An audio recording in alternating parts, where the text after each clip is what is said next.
Hi friends, welcome to Tasty Cooking. இன்னைக்கு ரொம்ப easy and சிம்பிளான மெத்தடில் ப்ரெஷர் குக்கரில் அரிசி பால் பாயசம் எப்படி செய்யுதுன்னு தான் பார்க்க போகிறோம்.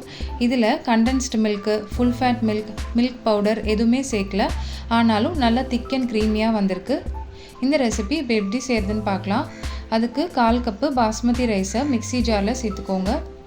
இதை நம்ம பவுடராக அரைக்கக்கூடாது, ஒன்றும் பாதியுமாக பல்ஸ் பண்ணி அரைச்சிக்கலாம். இதை தனியாக எடுத்து வச்சுக்கோங்க.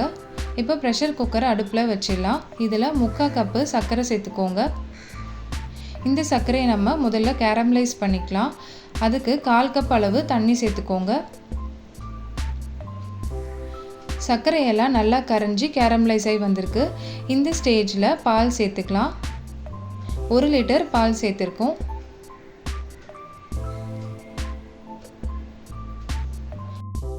சர்க்கரையை பால் கூட நல்லா கலந்து விட்டுருங்க.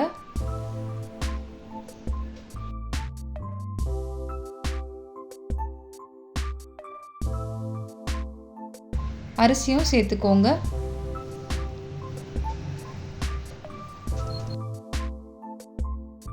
ஒரு டேபிள் ஸ்பூன் கஸ்டர்ட் பவுடரை 1/4 கப்பு பாலில் கரைச்சி வச்சுருக்கோம், அதுவும் இதில் சேர்த்துக்கலாம். இந்த கஸ்டர்ட் பவுடர் பாயசத்துக்கு நல்ல ஒரு திக்னஸ் கொடுக்கும். நல்லா மிக்ஸ் பண்ணிக்கோங்க.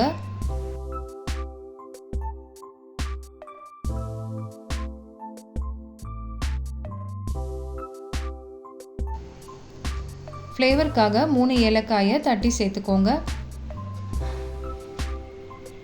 1 டேபிள் ஸ்பூன் நெய் சேர்த்துக்கலாம்.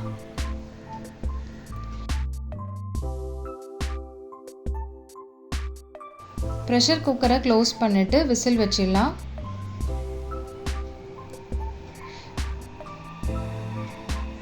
லோ ஃப்ளேம்லேயே இருக்கட்டும். இப்போ ஒரு விசில் வந்திருக்கு, ப்ரெஷர் எல்லாம் ரிலீஸ் ஆயிடுச்சு. குக்கரை ஓப்பன் பண்ணிடலாம்.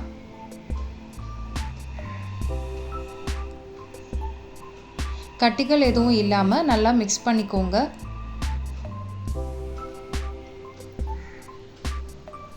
நல்ல திக் அண்ட் க்ரீமியான பாயசம் ரெடி ஆயிடுச்சு.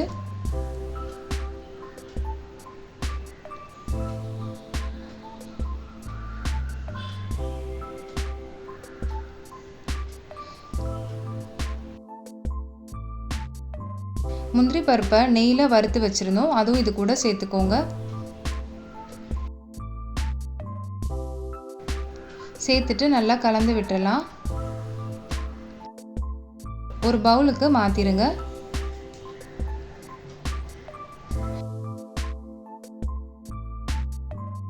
வீட்டுக்கு கெஸ்ட்டு வந்தாலோ ஃபெஸ்டிவல் டைம்லேயோ ரொம்ப ஈஸியாகவும் குவிக்காகவும் செய்யக்கூடிய ஒரு பாயசம் ரெசிபி.